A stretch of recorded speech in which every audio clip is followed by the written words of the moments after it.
चलिए बच्चों, हमने अभी कार्डियक साइकिल देखा। अब इस कार्डियक साइकिल को एक अच्छे से हम वापस से रिवाइज करते हैं बच्चों। कार्डियक साइकिल को हमने स्टार्ट किया था बच्चों वेंट्रिकुलर सिस्टोल से, एंड देन फिर हमने देखा था बच्चों वेंट्रिकुलर डायस्टोल, एंड देन फिर हमने देखा था बच्चों एट्रियल सिस्टोल कंडीशन। आइए इसको एक और वापस से लेते हैं बच्चों। इंपॉर्टेंट टॉपिक है बच्चों, तो कार्डियक साइकिल को अपने मिस ना करें। आइए देखें, अगर बात करें कार्डियक साइकिल को, तो हमने कुछ इस तरह ड्रॉ किया था साइकिल।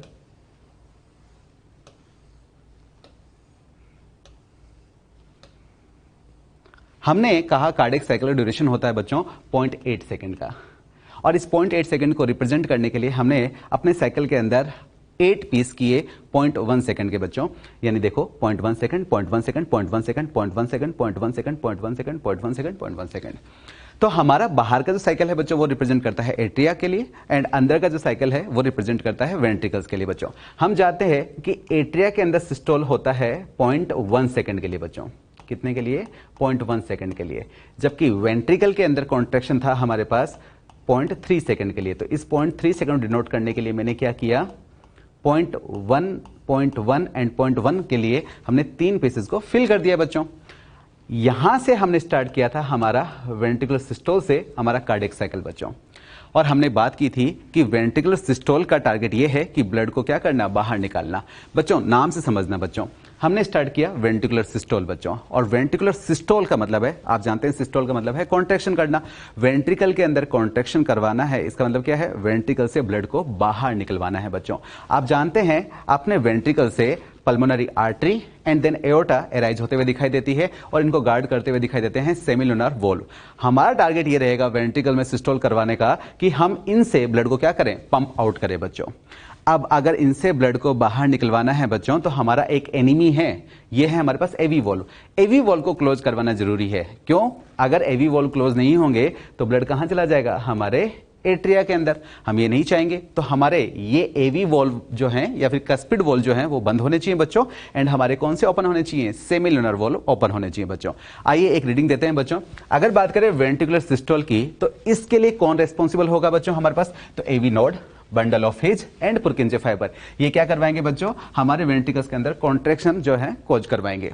अब अगर वेंट्रिकल के अंदर कॉन्ट्रैक्शन होने शुरू होगा तो फिर क्या होगा बच्चों, तो देखिए बच्चों, इस वेंट्रिकल के कॉन्ट्रैक्शन करवाना है हमें, तो हम जानते हैं हम 2 स्टेज में बात की थी, आइसोमेट्रिक कॉन्ट्रैक्शन करवाया था and then period of ejection हुआ था बच्चों। एट्रिया इस कंडीशन में क्या होते हैं, रिलैक्स स्टेज में होते हैं। आप देखें डायग्राम में, जब वेंट्रिकल के अंदर हम कॉन्ट्रैक्शन करवा रहे हैं उस कंडीशन में एट्रिया किस स्टेज में बच्चों, तो एट्रिया रिलैक्स स्टेज में बच्चों।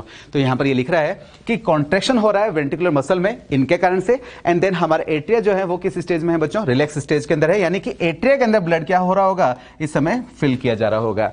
अब अगर बात करें बच्चों, वेंट्रिकल्स के अंदर प्रेशर को क्या किया, इंक्रीज किया, और जैसे प्रेशर को इंक्रीज किया, सबसे पहले हमारे एनिमी यानी कि हमारे एवी वॉल्व जो है उनको हमने क्या किया, क्लोज किया। और जैसे ही एवी वॉल्व क्लोज हुए बच्चों, तो हमारे पास साउंड आया लब साउंड, जिसे हमने बोला हमारा S1 साउंड बच्चों।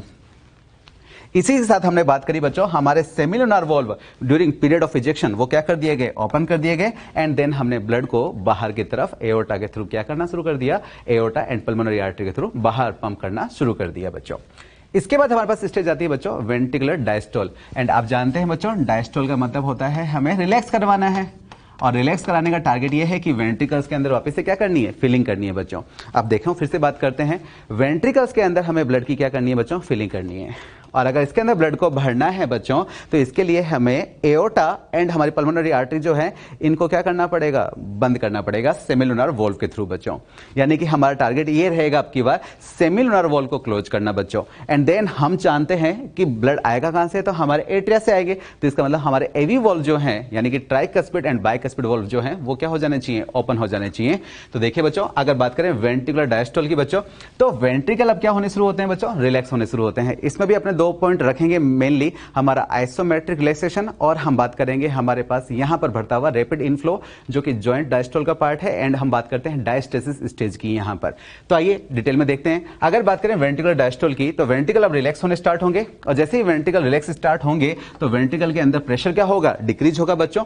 अगर बात करें सेमिलुनर वॉल्व क्या होंगे, क्लोज होंगे, एंड साउंड आएगा हमारे पास डप, जो कि हमारा कौन सा साउंड है, S2 साउंड है बच्चों।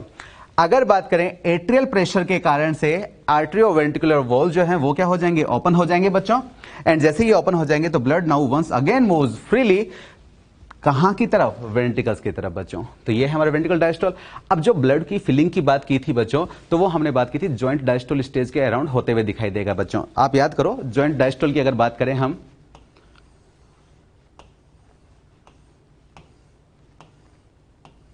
तो हमारे पास ये वाला पीरियड, ये वाला पीरियड, ये वाला पीरियड, ये वाला पीरियड, यानी कि 0.4 सेकंड का पीरियड ऐसा था जो कि जॉइंट डायस्टोल था हमारे पास, जिसके तरह हम देख रहे थे कि वेंट्रिकल्स के अंदर फिलिंग हो रही थी, और एक पीरियड था हमारे पास एट्रियल सिस्टोल, जिसके थ्रू भी हम क्या कर रहे थे, इस वेंट्रिकल्स के अंदर ब्लड को फिल कर रहे थे। अब जॉइंट डायस्टोल की अगर हम बात करें तो यहां पर हम देखेंगे rapid inflow and diastasis stage बच्चों। आइए बात करते हैं बच्चों, all the 4 chambers of the heart are in relax stage बच्चों। ट्राइकस्पिड एंड बाइकस्पिड वॉल्व जो हैं वो क्या होंगे, ओपन होंगे, यानी कि एवी वॉल्व जो हैं वो क्या होंगे बच्चों, ओपन होंगे हमारे। Blood from the pulmonary veins and vena cava enter the left and the right atrias respectively and is further moved to the left and right ventricle। बच्चों हमारे एट्रिया जो हैं वो ब्लड को रिसीव करते हुए दिखाई देंगे एंड देन फिर ब्लड हमारा मूव करता हुआ दिखाई देगा किसके अंदर बच्चों, हमारे इन वेंट्रिकल्स के अंदर बच्चों, जिसको हमने तोड़ा था बच्चों हमारे 2 स्टेजेस के अंदर। मेनली हमारे अगर जॉइंट डायस्टोल में अगर बात करें तो रैपिड इनफ्लो, हमारे एट्रिया के अंदर प्रेशर बहुत ज्यादा था और इस प्रेशर डिफरेंस के कारण से ब्लड बहुत तेजी से इसके अंदर आया था, जिसके लिए हमने साउंड की बात की थी S3 साउंड, हालांकि प्रोमिनेंट नहीं था इसलिए हम इस साउंड की बात नहीं करते हैं स्टेथोस्कोप के थ्रू। अगर बात करें बच्चों, इस रैपिड इनफ्लो के बाद हमारे पास आई थी डायस्टेसिस स्टेज, और जिस समय हम कह रहे थे कि अब एट्रिया के अंदर प्रेशर कम है, एट्रिया जिस रेट से ब्लड को रिसीव कर रहे हैं उसी रेट से कहां डाल रहे हैं बच्चों, इन वेंट्रिकल्स के अंदर बच्चों। आइए बात करते हैं बच्चों, सेमिलुनर वॉल्व क्या रहेंगे बच्चों, इस दौरान बंद रहेंगे बच्चों। क्यों बंद रहेंगे, क्योंकि हमें वेंट्रिकल्स को अंदर क्या करना है, फिल करना है बच्चों। अगर बात करें बच्चों एट्रियल सिस्टोल, तो जॉइंट डायस्टोल के अंदर हमने देखा, हमने फिलिंग करी बच्चों रैपिड इनफ्लो से, हमने फिलिंग करी डायस्टेसिस स्टेज से। हम जानते हैं वेंट्रिकल की फिलिंग हमारे पास इस एट्रियल सिस्टोल के कारण से भी होगी बच्चों। अब एक बात बताओ, मैंने एक डाटा बताया था आपको कि एंड डायस्टोलिक वॉल्यूम जो होता है वो होता है हमारे पास 120 ml। इसका मतलब क्या होता है, इसका मतलब ये होता है बच्चों, जब वेंट्रिकल का डायस्टोल का एंड होता है तो वेंट्रिकल्स के अंदर ब्लड दिखाई कितना देता है, तो ब्लड जो है वो इसके अंदर प्रेजेंट होता है हमारे पास 120 ml। लेकिन अगर आपको याद हो तो स्ट्रोक वॉल्यूम जो होता है हमारे पास वो होता है 70 ml का बच्चों। कितना होता है, 70 ml का, यानी कि 50 ml ब्लड वो कहां रहता है, हमेशा इन चेंबर के अंदर ही 50 ml यही रहता है। यानी कि जो ब्लड की फिलिंग हम हमेशा करते हैं इन वेंट्रिकल्स के अंदर वो कितनी करते हैं, 70 ml की ही करते हैं। अब इस 70 ml की बात करते हैं तो 70 ml का जो रैपिड इनफ्लो से पार्ट आता हुआ दिखाई देता है वो आता दिखाई देता है 70%, क्योंकि हमें 70 ml ही बढ़ना है बच्चों, 50 ml तो इसके अंदर ही पड़ा रहता है हमारे पास। इस 70 ml का 70% जो है वो आता है रैपिड इनफ्लो से। अगर बात करें बच्चों डायस्टेस स्टेज से तो ये आता है 5% बच्चों, यानी 70 ml का 5% किससे आता है बच्चों, डायस्टेसिस स्टेज से बच्चों। और अगर बात करें एट्रियल सिस्टोल से तो हमारा आता है 25%। कितना आता है बच्चों, 25%। कितने का, 70 ml का बच्चों। लेकिन आपकी एनसीईआरटी बात करती है कि एट्रियल सिस्टोल से आता है 30%। इसका मतलब वो एट्रियल सिस्टोल के अंदर किसको काउंट कर रहा है बच्चों, एट्रियल सिस्टोल का एंड डायस्टेसिस, इसको दोनों को क्या कर रहा है बच्चों, इंक्लूड कर रहा है बच्चों। तो देखिए अगर बात करें एट्रियल सिस्टोल का, तो एट्रियल सिस्टोल के लिए हम बात करेंगे एसए नोड की। The SA node generate action potential, अब दोनों को स्टिमुलेशन दिया जाएगा, यानी बोथ एट्रिया को स्टिमुलेशन दिया जाएगा, एट्रिया के अंदर क्या होगा, कॉन्ट्रैक्शन होगा and then flow of blood देखा जाएगा कहां पर, वेंट्रिकल्स के अंदर बच्चों। और एनसीईआरटी की डाटा लिए हैं इसलिए मैंने यहां पर लिखा है 30%, लेकिन आप जानते हैं 30% अगर हम बात करें तो 5% डायस्टेसिस का है और एट्रियल सिस्टोल का है बच्चों 25%। अगर कल को अगर क्वेश्चन आ जाए तो आप इस चीज को भी याद रखेंगे। अगर बात करें बच्चों स्ट्रोक वॉल्यूम की, तो हमारे पास 2 तरह के वॉल्यूम होते हैं बच्चों, एक होता है स्ट्रोक वॉल्यूम और एक होता है हमारे पास कार्डियक आउटपुट बच्चों। स्ट्रोक वॉल्यूम आप जानते हैं कि हमारे पास 70 ml होता है। क्या होता है स्ट्रोक वॉल्यूम, आइए डेफिनेशन देखते हैं। Blood pumped by each ventricle पर हार्ट बीट और कार्डियक साइकिल बच्चों। Volume of blood which is pumped out by each ventricle during 1 heartbeat और 1 cardiac cycle बच्चों, इंपॉर्टेंट है। इसे हम क्या बोलते हैं, स्ट्रोक वॉल्यूम बच्चों। और स्ट्रोक वॉल्यूम की जो हमारे पास आता है वॉल्यूम वो कितना होता है, 70 ml बच्चों, जिसको हम काउंट कर सकते हैं एंड डायस्टोलिक वॉल्यूम जो कि कितना था 120 ml minus and systolic volume जो कितना रहा था हमारे पास 50 ml। एंड सिस्टोलिक वॉल्यूम का मतलब क्या है बच्चों, यानी कि वेंट्रिकल ने कॉन्ट्रैक्शन कर दिया था, उसके बाद भी जो वेंट्रिकल के अंदर ब्लड रहा उसका कितना वॉल्यूम था, तो वो था 50 ml, क्योंकि कितना बाहर निकाला था उसने, 70 ml बाहर निकाला था, यानी कि कितना आया हमारे पास स्ट्रोक वॉल्यूम, 70 ml बच्चों। अब बात करते हैं कार्डियक आउटपुट की बच्चों। कार्डियक आउटपुट क्या होता है, यानी स्ट्रोक वॉल्यूम से कार्डियक आउटपुट का डिफरेंस अपने को देखना है। The volume of blood pumped out by each ventricle पर मिनट बच्चों, यानी अगर पर मिनट की बात आए, पर कार्डियक साइकिल की बात आए तो स्ट्रोक वॉल्यूम, और पर मिनट की बात आए तो बच्चों क्या आपको देना आंसर, कार्डियक आउटपुट। और अगर कार्डियक आउटपुट आपको कैलकुलेट करना है तो आपको स्ट्रोक वॉल्यूम भी चाहिए एंड आपको हार्ट रेट भी चाहिए। अगर एक नॉर्मल पर्सन की बात करें तो बच्चों नॉर्मल पर्सन का स्ट्रोक वॉल्यूम होता है 70 ml, जबकि हार्ट रेट होती है 72। तो 72 इंटू 70 अगर करें तो हमारे पास आएगा अप्रोक्सीमेटली 5000 ml, यानी कि हमारे पास 5 लीटर बच्चों। तो ये हमारे पास होता है कार्डियक आउटपुट बच्चों। इसके बाद अगर बात करें हमारे पास वेंट्रिकुलर सिस्टोल बच्चों। अब आपके स्टडी मटेरियल में क्या दिया हुआ है उसकी लैंग्वेज को भी पढ़ते हुए चलते हैं ताकि आप वहां पर भी कंफ्यूज ना हो। समझिएगा, बड़ा आसान से फास्ट रीडिंग करते हैं। It is an important process because during it the blood is pumped out of the heart into the arteries. हम जानते हैं वेंट्रिकुलर सिस्टोल का टारगेट क्या है कि ब्लड को क्या करना, बाहर निकालना। अब इसके मेन पार्ट्स क्या है हमारे पास, आइसोमेट्रिक कॉन्ट्रैक्शन बच्चों एंड पीरियड ऑफ इजेक्शन की बात करेंगे। आइसोमेट्रिक कॉन्ट्रैक्शन जो है, walls of the ventricles start contracting due to which pressure is more in the ventricles. Pressure जो है वो बढ़ना स्टार्ट हुआ। Due the increase of this pressure the cuspid valve close producing lub sound, जिसे हमने क्या बोला बच्चों, S1 साउंड। अब अगर बात करें दूसरा पीरियड ऑफ इजेक्शन बच्चों, ड्यूरिंग दिस साइकिल हम बात करेंगे when pressure increases in the ventricles then the semilunar valve क्या हो जाते हैं बच्चों, ये ओपन हो जाते हैं and blood rapidly enter in the arcs pushing the walls on one side. यानी कि बच्चों पल्मोनरी आर्टरी एंड एओर्टा के थ्रू ब्लड को क्या किया जाता है बच्चों, बाहर निकाला जाता है। Oxygen blood from the left ventricle enter into the corticosystemic arch और एओर्टा एंड डीऑक्सीजन ब्लड कहां भेजा जाता है बच्चों, in right ventricle enter into the pulmonary arch. During ventricle systole the auricles receive blood from the veins. हम जानते हैं जब वेंट्रिकल में सिस्टोल चल रहा था उस समय एट्रिया तो किस स्टेज में थे बच्चों, रिलैक्स स्टेज में थे, यानी कि एट्रिया जो थे वो ब्लड को क्या कर रहे थे, रिसीव कर रहे थे वेन्स के थ्रू। अगर बात करें बच्चों वेंट्रिकुलर डायस्टोल की, तो ventricles start relaxing now due to which pressure inside them falls further decrease होता हुआ दिखाई देगा। हम बात करें डायस्टोल की, वेंट्रिकल रिलैक्स कर रहे हैं बच्चों। As a result of this closure of semilunar valve, यानी कि हमारा जो एनिमी था इस कंडीशन में हमें वेंट्रिकल को फिल करना था, तो हमारे सेमिलुनर वॉल को हमने क्या किया, क्लोज किया और हमारे पास साउंड अपीयर हुआ जिसे हमने बोला डप साउंड बच्चों।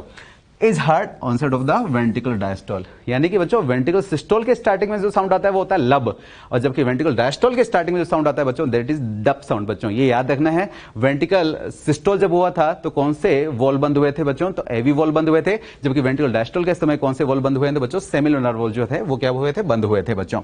अब इसको हमने किसमें तोड़ा बच्चों, आइसोमेट्रिक रिलैक्सेशन के अंदर बच्चों। When due the blood ejection the pressure inside the ventricles decreases. अब प्रेशर को हम कम कर रहे हैं as compare to the pressure inside the arcs, the blood stop moving out and the ventricles prepare for relaxation बच्चों। यानी कि अब जो ब्लड जो है वो बाहर की तरफ जाना क्या हो चुका है बच्चों, रुक चुका है, और ब्लड जो है अपनी अब फीलिंग स्टार्ट करेंगे बच्चों। देखिए अब वो ब्लड की फीलिंग किसके थ्रू होगा, हमारे रैपिड इनफ्लो के थ्रू होगा, डायस्टेसिस के थ्रू होगा हमारे पास। देखिए after the systole in the ventricles the systolic pressure reduces very much बच्चों। This pressure become very less than the arterial pressure. Moreover, due to the relaxation in ventricle, the pressure inside them falls further बच्चों। Rapid inflow है, अब pressure difference बहुत ज्यादा होगा, atria से blood बहुत तेजी से एंटर करता हुआ दिखाई देगा वेंट्रिकल्स के अंदर, जिसे हम साउंड बोलेंगे हमारा S3 साउंड बच्चों। So now the cuspid valve open up and blood flows rapidly from the atria to the ventricles, S3 sound will be produce बच्चों। अगर बात करें डायस्टेसिस, डायस्टेसिस हमारा बात की थी हमने 5% वाला पार्ट था। After rapid inflow the atria transfer the blood to the ventricles at the same rate at which they receive blood from their veins, so the inflow of blood reduces considerably. At this moment pressure inside all four chambers is equal and entire heart is in diastolic stage. Also at this moment this time the AV valve are open but the semilunar valve बच्चों क्या होते हैं, close होते हैं, क्योंकि हमें क्या करना है, वेंट्रिकल्स की फिलिंग करनी है। डायस्टेसिस से एंड रैपिड इनफ्लो से याद है आपको कितना परसेंट हम ब्लड फिल करते हैं बच्चों वेंट्रिकल्स के अंदर, रैपिड इनफ्लो से 25%, जबकि डायस्टेसिस से हम बात करते हैं 5%। अब अगर बात करें बच्चों atrial systole, due to contraction in the atria the remaining blood जो बचा हुआ था comes into the ventricle, so the atrial pressure now become 0 and हम जानते हैं इस एक्टिवनेस के कारण से जो साउंड अपीयर होगा वो होगा हमारे पास S4 साउंड बच्चों। इसके बाद हम जानते हैं हमारे पास एट्रियल डायस्टोल चलेगा, क्योंकि हम एट्रियल सिस्टोल के बारे में बात करें तो एट्रियल डायस्टोल चलेगा, और एट्रियल डायस्टोल के समय क्या होगा आप भी जानते हैं, एट्रिया रिलैक्स स्टेज में जाएंगे, और एट्रिया जब रिलैक्स स्टेज में जाएंगे इसका मतलब है एट्रिया के अंदर ब्लड को क्या किया जाएगा, फिल किया जाएगा। Atria start relaxing now due to the presence of almost 0 pressure in the atria. During diastole the auricles start receiving further blood from their veins बच्चों।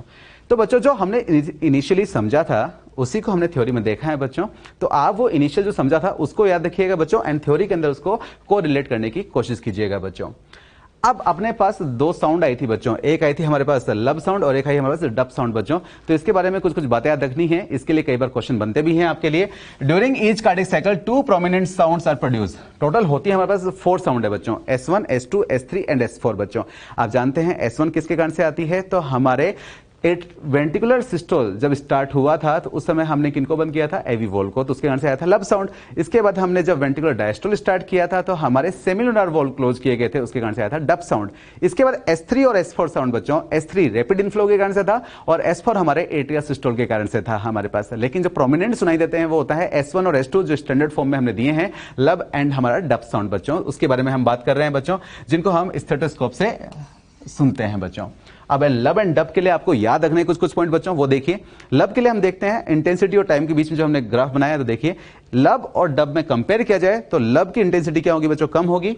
ये डल साउंड होगा बच्चों, लेकिन ड्यूरेशन जो है वो क्या होगी बच्चों, प्रोलॉन्ग्ड होगी। आप टाइम पीरियड देखिए बच्चों, ये क्या होगा, ड्यूरेशन लॉन्ग होगी, जबकि इंटेंसिटी क्या होगी बच्चों, कम होगी। अगर कंपेयर बात करें इसके, यहां पर देखिए टाइम कम है, इंटेंसिटी क्या है बच्चों, ज्यादा है बच्चों। यानी कि डल साउंड होगा, प्रोलॉन्ग्ड होगा बच्चों। कब होता है याद रखना, eight the beginning of ventricular systole and किसके बंद होने के कारण से, तो एवी वॉल्व के क्लोज होने के कारण से बच्चों।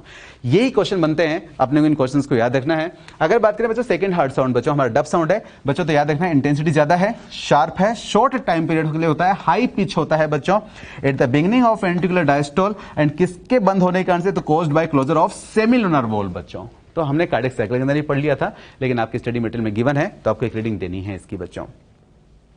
अब अगर बात करें बच्चों ईसीजी की, तो बच्चों ईसीजी जो है वो है हमारे पास इलेक्ट्रोकार्डियोग्राफ। आपके एनसीईआरटी में पेज नंबर 286 पर आपको ये एक्सप्लेन किया हुआ है बच्चों, अपने इसके ग्राफ को भी देखेंगे। हालांकि आप इसको डिजीज टॉपिक में भी पढ़ते हैं बच्चों। देखिए जरा, ए patient is hooked up the monitoring machine that shows voltage trace on screen बच्चों एंड एक साउंड बनाने का शुरुआत करती है बच्चों, जो कि कार्डियक अरेस्ट के समय जो है कांस्टेंट साउंड हमारे पास अपीयर होता है।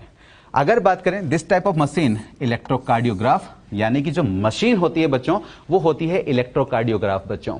यहां पर बच्चों कंफ्यूजन होता है, मशीन इलेक्ट्रोकार्डियोग्राफ होती है और जो मशीन से ग्राफ निकलता है बच्चों उसे हम बोलते हैं इलेक्ट्रोकार्डियोग्राम। तो आप इलेक्ट्रोकार्डियोग्राफ एंड इलेक्ट्रोकार्डियोग्राम ये याद रखेंगे बच्चों। अगर बात करें बच्चों, ECG is a graphical representation of the electrical activity of the heart during a cardiac cycle. ये जो ग्राफ हम लेंगे बच्चों, ये हमारे इलेक्ट्रिकल एक्टिविटी यानी कि डीपोलराइजेशन एंड हमारे रीपोलराइजेशन इवेंट को बताती है बच्चों। A patient is connected to the machine with 3 electrical leads बच्चों, आपकी एनसीईआरटी लिखी हुई है, 1 टू ईच रिस्ट, मतलब दोनों रिस्ट में हमारे पास, और हमारे लेफ्ट एंकल के अंदर, एंड हमारे पास मल्टी लीड्स लगाई जाती है हमारे चेस्ट रीजन के अंदर, जिसके थ्रू हम देन फिर स्टैंडर्ड ग्राफ जो है उसे ऑब्टेन करते हैं एंड हम नॉर्मल ग्राफ के साथ उसे कंपेयर करते हैं बच्चों। आइए उस ग्राफ के अगर बारे में बात करें बच्चों, तो हमारे पास एक ग्राफ आता है, ये जो ग्राफ हमने ड्रॉ किया है वो मिली वोल्ट एंड सेकंड के बीच में इसको, यानी टाइम के बीच में हमने इसको ड्रॉ किया है बच्चों।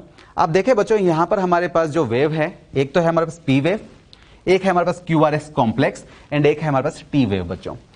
पी वेव जो होती है बच्चों, ये एट्रिया डीपोलराइजेशन को बताती है।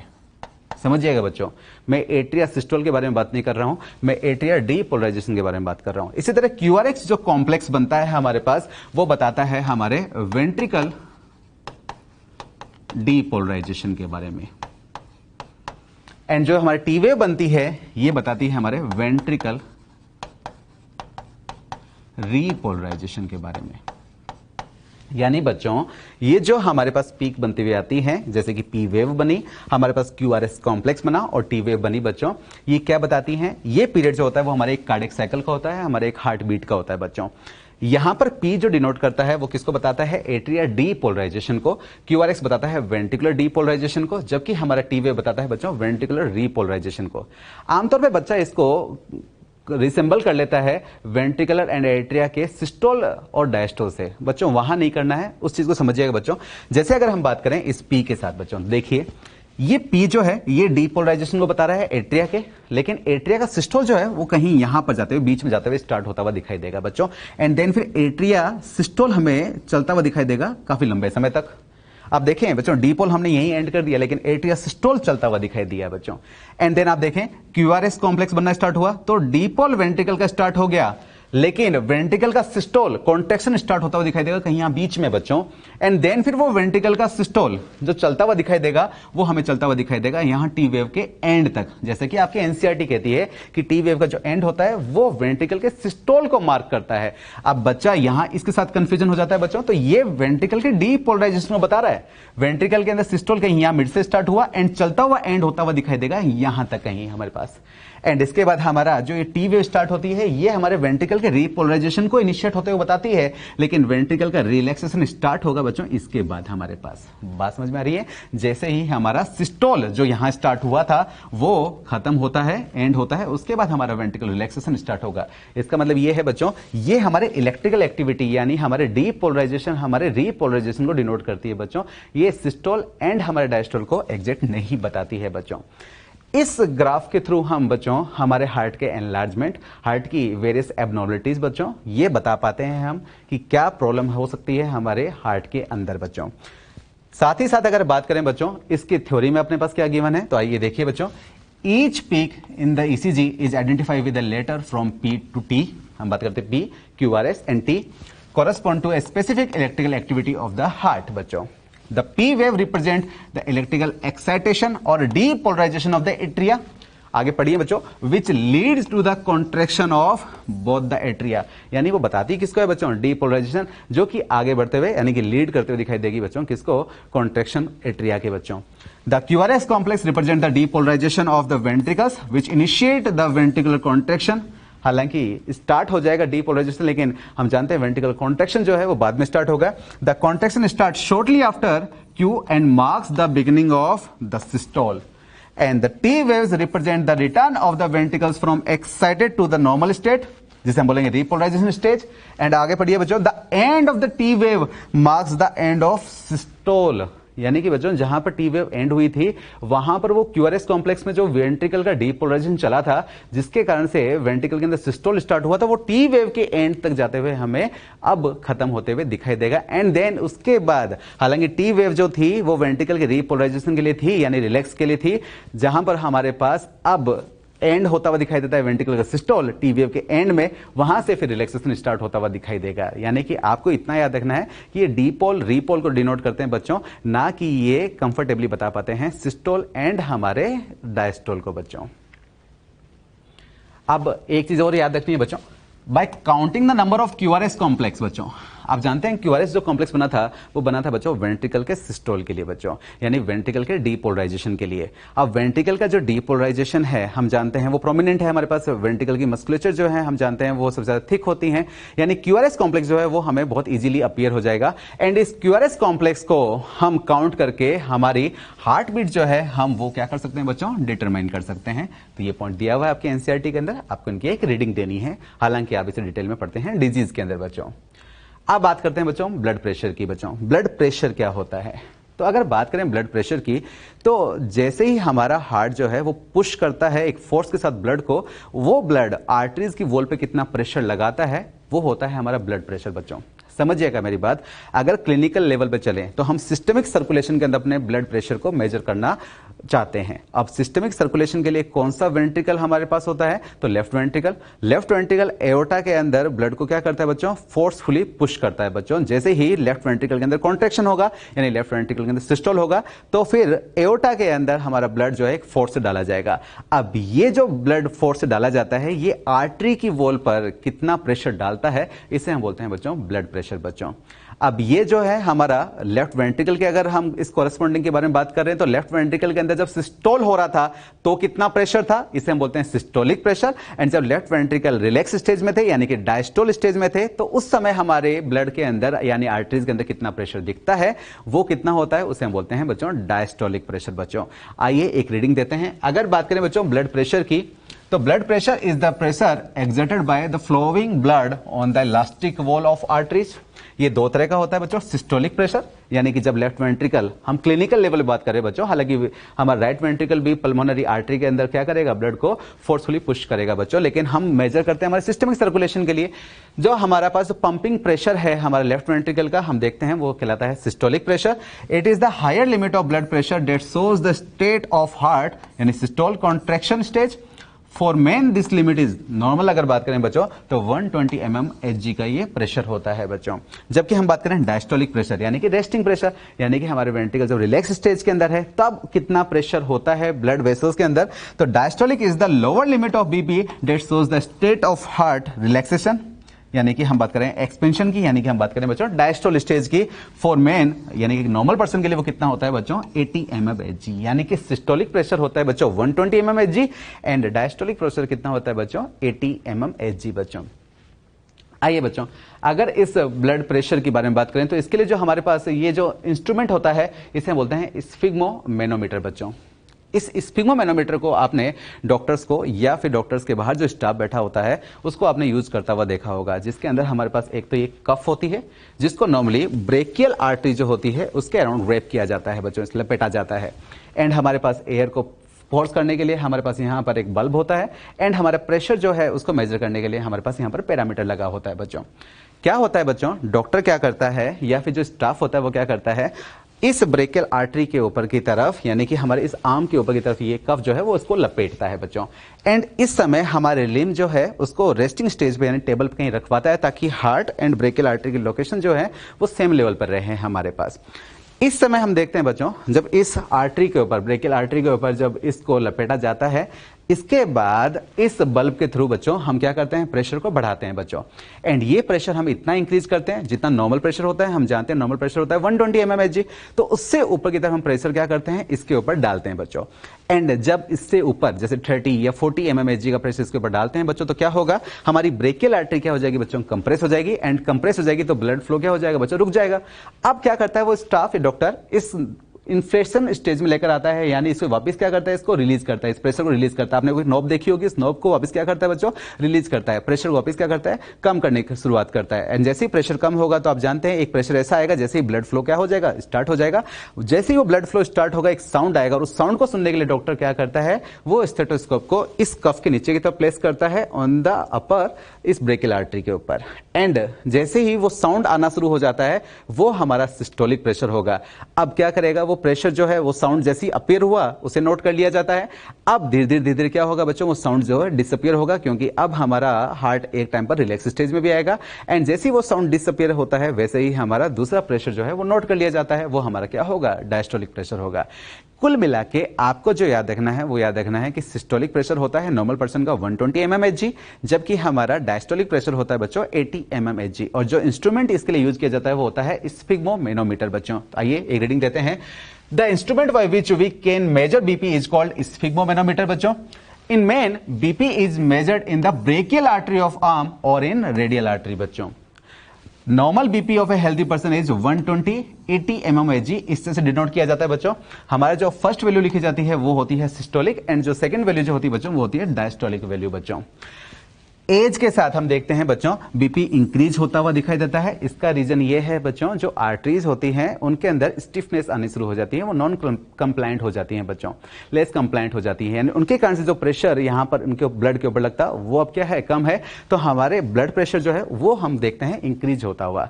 तो ओल्ड एज में स्टिफनेस आ जाती है, आर्टरी के अंदर इलास्टिसिटी कम हो जाती है, तो हमारा ब्लड प्रेशर जो है वो क्या होता हुआ दिखाई देता है, हमें इंक्रीज होता हुआ दिखाई देता है बच्चों। अब बात करें बच्चों पल्स की। एक होता है पल्स प्रेशर बच्चों। पल्स प्रेशर क्या होता है समझिएगा बच्चों। पल्स प्रेशर को हम कैलकुलेट करते हैं बच्चों सिस्टोलिक माइनस डायस्टोलिक प्रेशर बच्चों। जैसे कि अगर बात करें बच्चों, हम देखेंगे अल्टरनेट एक्सपेंशन एंड रिकॉइलिंग होते हुए आर्टरीज का। कैसे, समझिएगा मेरी बात बच्चों। जैसे आपने कई बार देखा होगा, इस तरह से फील करते हुए हमारे पास यहाँ पर एक पल्स आते हुए दिखाई देती है। अब वो क्या रीजन रहता होगा आपकी, मान लो ये आर्टरी है, इसके अंदर ब्लड पड़ा हुआ है। अब जैसे ही हार्ट ने इसकी तरफ फोर्स लगाया तो ब्लड जो है आगे की तरफ मूव करेगा। और जब हार्ट रिलैक्स स्टेज में होगा तो ब्लड एक बार क्या होगा, रुकेगा। अब जैसे ही हार्ट वापस से फोर्सफुली पंप करेगा तो पीछे से जो ब्लड आएगा बच्चों वो क्या करेगा, इस ब्लड को धक्का मारेगा, जिसके कारण से हम देखेंगे इलास्टिसिटी नेचर के कारण से यहां पर क्या बनेगी, एक वेव बनेगी। इस पल्स को हम मेजर करते हैं बच्चों, ये कहलाता है बच्चों हमारी पल्स।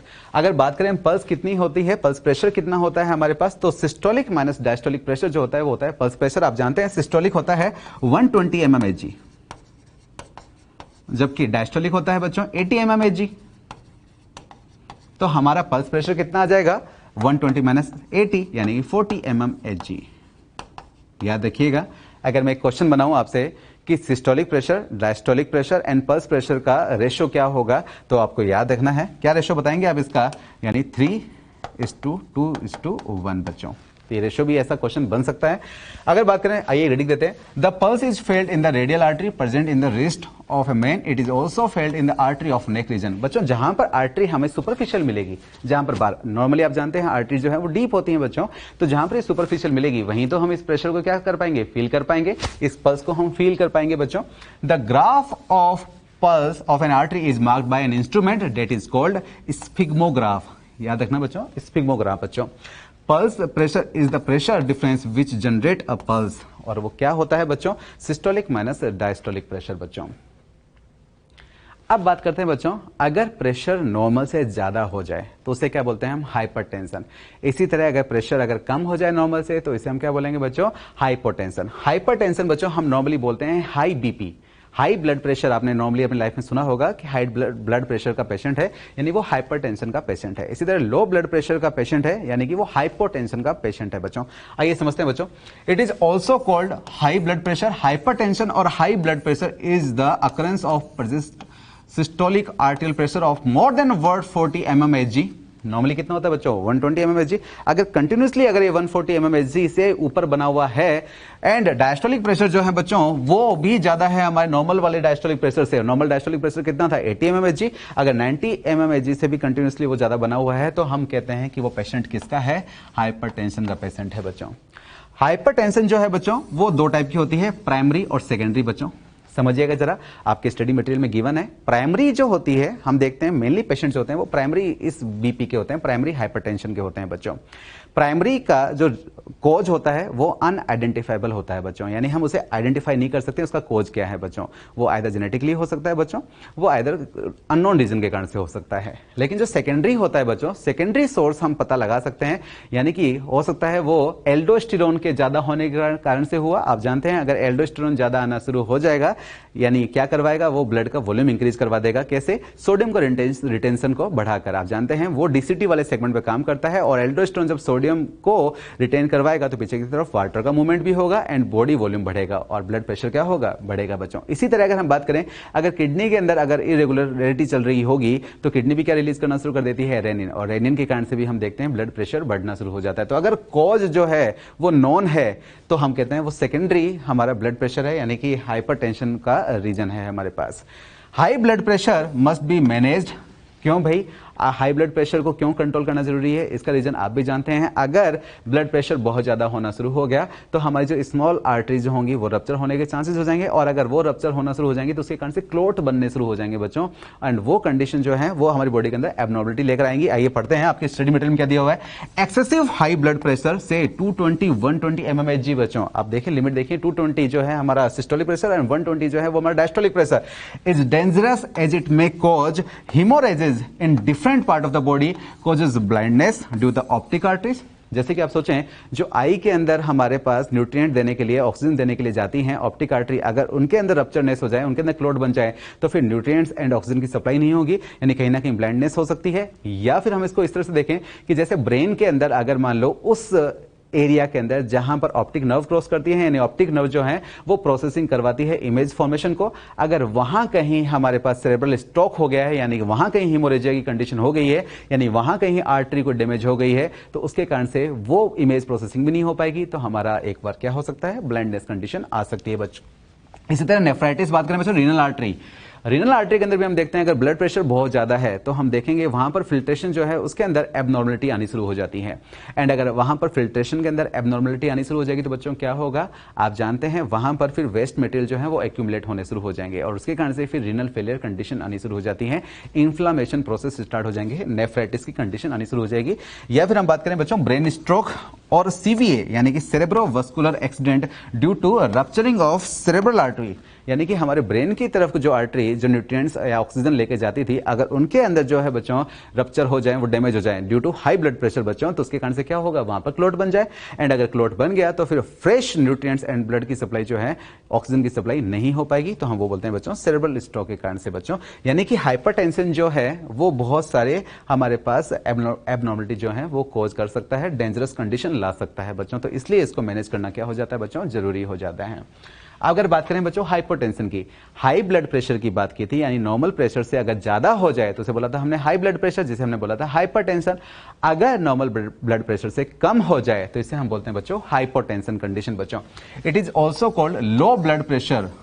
हाइपोटेंशन और low blood pressure is the occurrence of systolic arterial pressure less than 110 mmHg and diastolic arterial pressure of less than 70 mmHg। अगर कंटिन्यूसली हम देखते हैं बच्चों 110 mmHg या फिर डायस्टोलिक प्रेशर 70 mmHg से कम चल रहा है, हम जानते हैं नॉर्मल सिस्टोलिक कितना होता है 120 एंड डायस्टोलिक कितना होता है 80, अगर उससे कम चल रहा है तो हम इसे बोलते हैं बच्चों हाइपोटेंशन। और ये it is caused by present vasodilation of arterioles, reduce ventricular pumping of valvular defect, anemia and deficient diet बच्चों। किसके कारण से हो सकता है बच्चों, तो हम जानते हैं vasodilation हो जाए आर्टियोल्स का, आप जानते हैं जैसे ही vasodilation होगा ब्लड प्रेशर क्या हो जाएगा, कम हो जाएगा। रिड्यूस वेंट्रिकुलर पंपिंग, अगर वेंट्रिकल्स की पंपिंग ही कम है, अगर उनकी स्ट्रेंथ ही कम हो रही है तो उसके कारण से ब्लड प्रेशर क्या दिखाई देगा, कम दिखाई देगा। वॉल्स में डिफेक्ट हो जाए हमारे पास, या फिर ब्लड लॉस ज्यादा होता हुआ दिखाई दे जाए, या फिर डाइट ही पुअर है, उस कंडीशन के अंदर हम देखते हैं बच्चों क्या दिखाई देती है, हाइपोटेंशन कंडीशन दिखाई देती है। अब बात करें बच्चों वेरिकोज वेन की। वेरिकोज वेन क्या होता है, आप जानते हैं कि ब्लड को जब वेंट्रिकल्स पुश करते हैं हमारे सिस्टमिक सर्कुलेशन के लिए तो आर्टरीज के अंदर जाता है, एंड देन रिटर्निंग जो ब्लड होता है जो कि हमारे वापस से इस हार्ट को पहुंचाया जाता है वो वेन के थ्रू पहुंचाया जाता है। आप जानते हैं वेन तक पहुंचते पहुंचते ब्लड का प्रेशर क्या हो जाएगा, बहुत कम हो जाएगा, और इसी कारण से तो वेन के अंदर वॉल प्रेजेंट होते हैं जो कि हमारे बैक फ्लो को क्या करते हैं, रोकते हैं बच्चों। आमतौर पे हम देखते हैं जैसे स्टैंडिंग जॉब जो होती हैं, जैसे कि मैं ही खड़ा हूं आपके सामने, स्टैंडिंग जॉब जो होती हैं उनके अंदर इस तरह की कंडीशन देखने को मिलती है, जबकि हमारा ग्रेविटेशन जो है वो भी कहीं ना कहीं अपोज करता है हमारे ब्लड के फ्लो को हार्ट की तरफ जाने में। अब अगर वॉल के अंदर डिफेक्ट हो गया है एंड उसके कारण से ब्रांचेस बनते हुए दिखाई दे जाए, ब्लड वहां पर एक्यूमुलेट होता हुआ दिखाई दे जाए, तो इस कंडीशन को हम रखते हैं बच्चों वेरिकोज वेन के अंदर बच्चों। आइए समझते हैं वेरिकोज वेन। अब देखें लेग के अंदर नॉर्मली आपने को ये दिखाई देगी कंडीशन जहां पर हमें इस तरह की कुछ नोड्यूल्स बनते हुए दिखाई दे जाए, हमारे पास ब्रांचेस बनते हुए दिखाई दे जाए, क्योंकि वॉल में जो है डिफेक्ट हो चुका है बच्चों, तो अब ब्लड एक्यूमुलेट होना शुरू हो जाता है। आइए देखें वेरिकोज वेन के बारे में। On prolonged standing or due to defect in the walls of the vein of the legs, these veins may become dilated, tortuous मतलब branch network banana, and thickened. Most commonly affected is the saphenous vein बच्चों। जो saphenous vein होती है बच्चों, ये longest vein होती है हमारे लेग रीजन की बच्चों, लेग रीजन की लॉन्गेस्ट वेन होती है saphenous vein। इनके अंदर हम अक्सर देखते हैं बच्चों ब्रांचेस और नोड्यूल्स बनते हुए बच्चों। Such veins become clearly visible and prominent. Treatment is surgical removal of such veins. अगर बच्चों नॉर्मल कंडीशन है तो हम वहां से क्या करते हैं, इन ब्रांचेज को, इन नोड्यूल्स को बच्चों डिसअपियर करने की कोशिश करते हैं। हम इस तरह के मटेरियल इंजेक्ट करते हैं कि वो क्या हो जाए, ब्लॉक हो जाए बच्चों। अगर ये कंडीशन वर्सन होने से हो जाती है तो उस समय हमारे पास सर्जरी ही एक ऑप्शन रहता है, जिस थ्रू हम क्या करते हैं उन ब्रांचेज नेटवर्क को क्या करते हैं बच्चों, बॉडी से रिमूव करते हैं बच्चों। ये कहलाती है वेरिकोज वेन बच्चों। इसके बाद अगर बात करें बच्चों, हमारे पास आपके स्टडी मटेरियल के अंदर लिखा हुआ है एथेरोस्क्लेरोसिस और आर्टेरियोस्क्लेरोसिस। ये डिजीज क्या है बच्चों, इसे समझिएगा। एक है एथेरोस्क्लेरोसिस और एक होता है बच्चों आर्टेरियोस्क्लेरोसिस बच्चों। क्या होता है एथेरोस्क्लेरोसिस, पहले एक रीडिंग देते हैं बच्चों। Deposition of lipid cholesterol on the wall, such deposition are called atheromatous plaque बच्चों। Take place in lumen of large and medium size arteries of body. Plaque are formed due to proliferation of smooth muscle of the inner wall of arteries due to platelets derived growth factor। अभी एक reading दे रहे हैं बच्चों, इसको clearly समझेंगे क्या होता है atherosclerosis. Narrowing of artery, artery lumen get blocked resulting no blood supply बच्चों। क्या होता है बच्चों, अगर हम बात करें लार्ज ब्लड वेसल की कहीं, तो वहां पर अगर एंडोथेलियम डैमेज हो गई है, और एंडोथेलियम अगर डैमेज हो गई है तो हम देखते हैं कई बार जो कोलेस्ट्रॉल मॉलिक्यूल वगैरह जो हैं वो अंदर की तरफ डिपॉजिट होने शुरू हो जाते हैं। यानी कि ल्यूमन से आप समझें कोलेस्ट्रॉल जो है वो कहां पहुंचने लगे, हमारे इस वॉल में, और आर्टरी की वॉल में पहुंचने लगे। वहां पर हम देखते हैं इनके अंदर क्या होना शुरू हो जाता है, ऑक्सीडेशन होना शुरू हो जाता है। और जब इनके अंदर ऑक्सीडेशन होना शुरू हो जाता है तो फिर ये अट्रैक्ट करती है मोनोसाइट को, जो कि फिर मैक्रोफेज में कन्वर्ट होकर एंड प्लेक का फॉर्मेशन करना स्टार्ट करती है। हम देखते हैं आर्टरी के वॉल के अंदर चल रहा है सब कुछ, ये प्लेक का फॉर्मेशन स्टार्ट हो गया। अब ऊपर देखते हैं स्मूथ मसल जो है प्रोलिफरेट करती है और एक तरह से कवरिंग बना देती है इस प्लेक के ऊपर बच्चों। अब होगा क्या बच्चों, वॉल जो है वो धीरे धीरे थिकन होने शुरू हो जाएगी, और अगर वॉल थिकन होने शुरू हो जाएगी तो ल्यूमन क्या होना शुरू हो जाएगी बच्चों, नेरो होना शुरू हो जाएगी, और नेरो ल्यूमन होनी शुरू हो जाएगी तो हमारा जो ब्लड का फ्लो होगा वो क्या होगा, डिस्टर्ब होना शुरू हो जाएगा, रुकना शुरू हो जाएगा। आइए इसको एक डायग्राम से भी देखेंगे। पहले हम बात कर लेते हैं आर्टेरियोस्क्लेरोसिस की। आर्टेरियोस्क्लेरोसिस आपको नॉर्मली याद रखना है कि कैल्शियम का डिपोजिशन हो जाए इनर वॉल पर, और अगर कैल्शियम का डिपोजिशन हो जाए, कैल्शियम मेनली अपना रोल देना है, कोलेस्ट्रॉल का डिपोजिशन हो जाए तो क्या होगा, हार्डनिंग हो जाएगी बच्चों, और अगर हार्डनिंग हो जाएगी तो स्टिफ हो जाएंगी आर्टरीज, और ऐसी आर्टरीज जो है इनके रप्चर होने का चांसेस क्या होगा, ज्यादा होगा, क्योंकि बच्चों इनके अंदर इलास्टिसिटी वो क्या हो जाएगी, कम हो जाएगी बच्चों। तो इस तरह की डिजीज को हम बोलते हैं आर्टेरियोस्क्लेरोसिस। समझते हैं बच्चों, hardening of the arteries due to thickening along with deposition of calcium and cholesterol take place in medium to small arteries of limbs. यहां पर हमने बात की थी बच्चों large and medium size of arteries of body, यहां पर हम बात करें medium to small arteries of limbs. इसी तरह अगर बात करें बच्चों, यहां पर हम प्लेक फॉर्मेशन की बात नहीं करते, जबकि यहां पर हम प्लेक फॉर्मेशन की बात करते हैं। यहां पर हम सिर्फ बात करेंगे कि वॉल के ऊपर कैल्शियम का डिपोजिशन हो गया, जिसके कारण से वो हार्डनिंग हो गई, कंडीशन हो गई है। Arteries are stiff and rigid due to calcification. हम बात करेंगे हार्डनिंग की। यहां पर artery become hard, loses its capacity of distension and may rupture, जिसके बारे में हमने बात की थी। आइए इन दोनों को हम समझते हैं डायग्राम के थ्रू बच्चों। समझिएगा बच्चों, एक तो है एथेरोस्क्लेरोसिस और एक है आर्टेरियोस्क्लेरोसिस। सबसे पहले बात करें एथेरोस्क्लेरोसिस की बच्चों। एथेरोस्क्लेरोसिस के अंदर आप देखें बच्चों, ये तो है हमारी ब्लड वेसल की ल्यूमन, जहां से ब्लड का फ्लो होता हुआ दिखाई देता है बच्चों। ये आप समझिएगा इसकी वॉल। अगर मान लो एंडोथेलियम डैमेज हुई, एंडोथेलियम डैमेज हुई तो हमारे इस बहते हुए ब्लड के अंदर, यानी फ्लो करते हुए ब्लड के अंदर जो कोलेस्ट्रॉल मॉलिक्यूल वगैरह हो तो वो भी क्या हो सकते हैं, अंदर की तरफ एंटर कर सकते हैं बच्चों। अंदर एंटर होने के बाद क्या होता है, कहां पहुंच गए, अब ल्यूमन से इस वॉल के अंदर पहुंच गए बच्चों। यहां पर इनका ऑक्सीडेशन होना स्टार्ट हो जाता है इन कोलेस्ट्रॉल मॉलिक्यूल का बच्चों। फैटी एसिड, कोलेस्ट्रॉल जो प्रेजेंट होंगे हमारे ब्लड के अंदर वो पहुंचे अंदर की तरफ, इनका ऑक्सीडेशन स्टार्ट हुआ जो कि अट्रैक्ट करेंगे हमारे मोनोसाइट्स को, एंड देन फिर वो मैक्रोफेजेस जो हैं वो हमारे इसको एनगल्फ करते हुए इनका फेगोसाइटोसिस करते हुए दिखाई देंगी, एंड फाइनली हमारे पास क्या होना शुरू हो जाएगा, वो प्लेक में कन्वर्ट होना शुरू हो जाएंगे बच्चों। प्लेक फॉर्मेशन स्टार्ट हो जाएगा, एंड इनके ऊपर हमारे पास आप जानते हैं आर्टरी हैं, हम बात कर रहे हैं लार्ज वेसल्स की, तो यहां पर हमारे ट्यूनिकल मीडिया होगी, यानी कि स्मूथ मसल सेल्स होंगी, वो प्रोलिफरेट करेंगी, प्रोलिफरेट करके इसके ऊपर की तरफ एक कवरिंग का फॉर्मेशन कर लेंगी बच्चों। एंड एक कवरिंग का फॉर्मेशन कर लेंगी तो होगा क्या बच्चों, यहां पर हमारे पास एक थिकनिंग होना स्टार्ट हो गई है। अब थिकनिंग होना स्टार्ट हो गई बच्चों, तो ये ल्यूमन जो है जहां पर पहले ब्लड फ्लो हो रहा था वो क्या होना शुरू हो जाएगी, नैरो होना शुरू हो जाएगी। तो ड्यू टू प्लेक फॉर्मेशन अगर यहां पर आर्टरी की जो ल्यूमन है वो नैरो होनी शुरू हो जाए, जिसके कारण से ब्लड का फ्लो जो है वो क्या हो जाए, हमारे पास रुकना शुरू हो जाए, डिस्टर्ब होना शुरू हो जाए, इस कंडीशन को हम बोलते हैं एथेरोस्क्लेरोसिस बच्चों।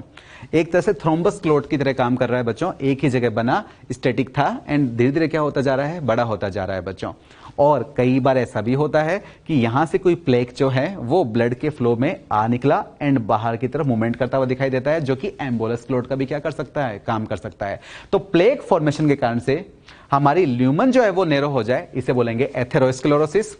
अगर बात करें आर्टेरियोस्क्लेरोसिस की, तो आर्टेरियोस्क्लेरोसिस के अंदर आपको याद रखना है बच्चों, ल्यूमन में हमारे मेनली कैल्शियम एंड कोलेस्ट्रॉल का अगर डिपोजिशन हो जाए, जैसे आपको दिखा रखा है येलोइश डिपोजिशन, यहां पर हमने प्लेक की बात नहीं करी बच्चों, और अगर ये डिपोजिशन हो जाए तो क्या हो जाएगा बच्चों, इसकी वॉल जो है वो क्या हो जाएंगे, स्टिफ हो जाएंगे, रिजिड हो जाएंगे। इसके कारण से हम देखते हैं कि ये अपनी इलास्टिसिटी क्या कर लेती है, लूज कर लेती है, और ये हाई ब्लड प्रेशर से हमें क्या हो सकती है, रप्चर हो सकती है बच्चों। तो कैल्शियम एंड कोलेस्ट्रॉल के डिपोजिशन कारण से रिजिड हो जाना हमारी मीडियम टू स्मॉल आर्टरीज, इसे हम बोलते हैं बच्चों आर्टेरियोस्क्लेरोसिस। अब बात करते हैं बच्चों हार्ट फेलियर कंडीशन की। हार्ट फेलियर कंडीशन क्या है बच्चों, आप जानते हैं किसी का पास होना, किसी का फेल होना, यानी कि अगर उसका काम नहीं कर पाना, अगर काम कर रहा है तो पास है, और अगर काम नहीं कर पा रहा तो फेल है। तो हार्ट फेलियर कंडीशन ऐसा है कि मतलब अगर ब्लड को पंप ना कर पाए, बॉडी की रिक्वायरमेंट को पूरा ना कर पाए, तो उस कंडीशन को हम किस में रखेंगे बच्चों? Heart failure condition. बड़ा सिंपल सा बताऊंगा बच्चों, तो आपको याद रखना है, हार्ट फेलियर जब भी टर्म आए इसका मतलब वो ब्लड को इनफ पंप नहीं कर पा रहा है, यानी वो फेल हो चुका है, उसने अपना काम जो है वो परफॉर्म नहीं किया। Heart failure means the state of heart when it is not pumping blood effectively enough to meet the need of the body बच्चों। It is sometimes called congestive heart failure because congestion of the lung is one of the main symptom of this disease। बच्चों समझना, congestion of lung का मतलब क्या है आप समझिए। अगर बात करें अपने हार्ट की स्ट्रक्चर की, इस तरह की स्ट्रक्चर की बात करें बच्चों, आप जानते हैं लेफ्ट वेंट्रिकल की जो वॉल होती है वो थिक होती है हमारे पास। लेफ्ट वेंट्रिकल जो ब्लड को बाहर निकालता है वो किस में निकालता है बच्चों? एओर्टा में, समझिएगा बच्चों। इसी तरह बात करें बच्चों, हमारा लेफ्ट एट्रिया जो है वो ब्लड को रिसीव करता है कहां से बच्चों? लंग्स से, थ्रू पल्मोनरी वेन। सही बात बच्चों। अगर बात करें, हम मेनली फोकस करते हैं बच्चों लेफ्ट वेंट्रिकल की, इसलिए क्योंकि ये सिस्टमिक सर्कुलेशन का पार्ट है बच्चों। आप जानते हैं लेफ्ट वेंट्रिकल ही है जो कि ब्लड को पंप करेगा हमारी बॉडी की नीड के लिए, बॉडी की रिक्वायरमेंट्स के लिए बच्चों। अगर इसकी मसल जो है वो अगर सफिशिएंटली स्ट्रेंथ नहीं रख रही है या फिर ये पंप नहीं हो पा रहा है किसी रीजन से ब्लड, तो फिर क्या होगा? ब्लड यहां से बाहर नहीं निकलेगा, और अगर ब्लड यहां से बाहर नहीं निकलेगा तो ब्लड कहां रहेगा? एक्यूमुलेटेड इसी चैम्बर के अंदर। अब इस चैम्बर के अंदर ब्लड पड़ा हुआ है बच्चों, तो होगा क्या?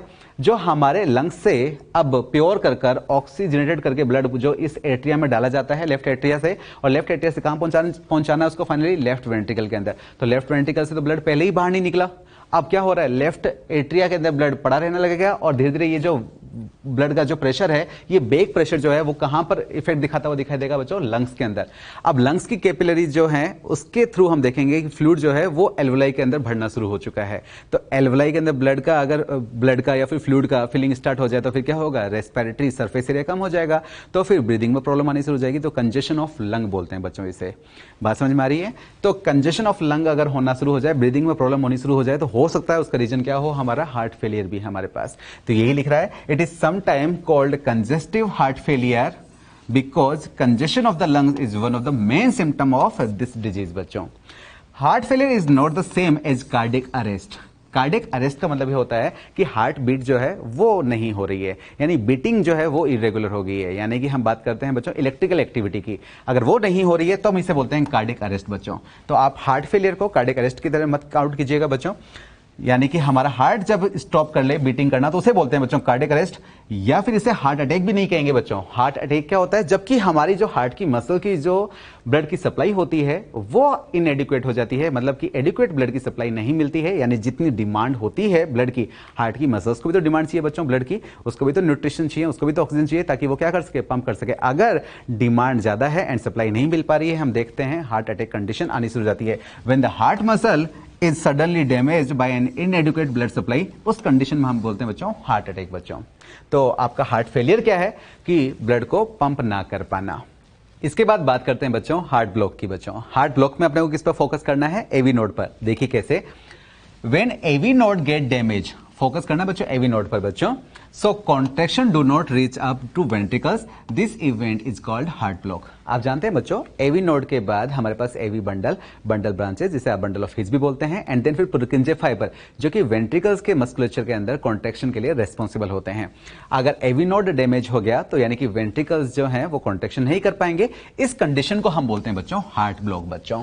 आप डिफरेंट जो है टर्मिनोलॉजी देख पा रहे हैं, कार्डियक अरेस्ट किसे बोलते हैं, कार्डियक अटैक किसे बोलते हैं, इसी तरह हार्ट ब्लॉक बच्चों किसे बोलते हैं, कार्डियक फेलियर किसे बोलते हैं। अगर बात करें बच्चों एंजाइना पेक्टोरिस, जिसे बोलते हैं एक्यूट चेस्ट पेन बच्चों, क्या होता है बच्चों समझिएगा, when no enough oxygen is reaching the heart muscle, more common among the middle aged and elderly बच्चों।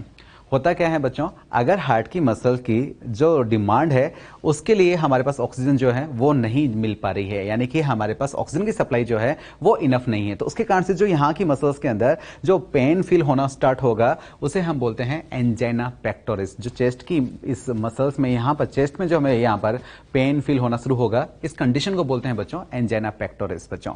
और एंजाइना पेक्टोरिस जो है बच्चों प्रायर कंडीशन है आपकी हार्ट अटैक की बच्चों, समझिएगा। मायोकार्डियल इन्फ्रैक्शन बोले या फिर हार्ट अटैक बोले बच्चों तो समझिए, due to inadequate blood supply, अगर ये कंडीशन लंबे समय तक बनी रहने लग जाए, यानी कि यहाँ पर चेस्ट पेन जो है लंबे समय तक बनी रहने लग जाए, तो सजेशन दिया जाता है कि डॉक्टर को दिखाएं, अपने हेल्थ कंसल्ट के साथ आप मिलें बच्चों। रीजन क्या है बच्चों? अगर ब्लड सप्लाई नहीं है, इनएडिक्वेट ब्लड सप्लाई है हार्ट की मसल्स को, तो फिर धीरे धीरे क्या होगा, हमारी जो है वहां की मसल्स टिश्यूज जो है वो डाई होने शुरू हो जाएंगे, डैमेज होने शुरू हो जाएंगे, और उस कंडीशन जो है वो क्या लेकर आएगी बच्चों? हार्ट अटैक कंडीशन, यानी मायोकार्डियल इन्फ्रेक्शन की। मायोकार्डियल इन्फ्रेक्शन जो है हमने प्रीवियस स्लाइड में भी कहीं बात की थी बच्चों, और जिसके लिए हमने बात की थी लाडा, याद करें लाडा, जहां पर हमने कोरोनरी सर्कुलेशन की बात की थी। हमने बात की थी जहां से एओर्टा एराइज होती है, वहीं से दो ब्रांचेस निकलती है, जो कि right coronary artery and left coronary artery की बात की थी। एंड लेफ्ट कोरोनरी आर्टरी की हमने बात की थी लेफ्ट एंटीरियर डिसेंडिंग आर्टरी, जो कि लेफ्ट वेंट्रिकल को ब्लड की सप्लाई करती है। बच्चों आप जानते हैं सिस्टमिक सर्कुलेशन में मेन रोल है हमारे लेफ्ट वेंट्रिकल का, एंड अगर उसकी मस्कुलेचर जो है अगर उसको सप्लाई ना मिल पाए बच्चों, तो फिर वो मसल्स डेड होना शुरू हो जाएंगी, और उसके कारण से जो कंडीशन आएंगी हार्ट अटैक आएंगी बच्चों। इस आर्टरी को, लाडा को, लेफ्ट एंटीरियर डिसेंडिंग आर्टरी को हमने विडो मेकर आर्टरी बोला था बच्चों। तो कंडीशन क्या है बच्चों? इनएडिक्वेट ब्लड सप्लाई अगर होनी शुरू हो जाए, मतलब कि टिश्यूज की डिमांड जो है उस डिमांड को हमें ब्लड वहां पर नहीं मिल पा रहा है। अगर इस डिमांड की बात करूं बच्चों, डिमांड की और सप्लाई की, तो एक वर्ड और आता है इस्चेमिया, याद रखिएगा बच्चों, इस्चेमिया कंडीशन। इस्चेमिया कंडीशन भी यही कहलाती है बच्चों। इस्चेमिया कंडीशन मतलब है more demand and less supply condition बच्चों, यानी कि अगर ऐसा होना शुरू हो जाए तो बच्चों फिर हमारी बॉडी के अंदर ये सिम्टम आने शुरू हो जाएंगे बच्चों। तो ये हमारे पास हार्ट के लिए डिसऑर्डर्स बच्चों।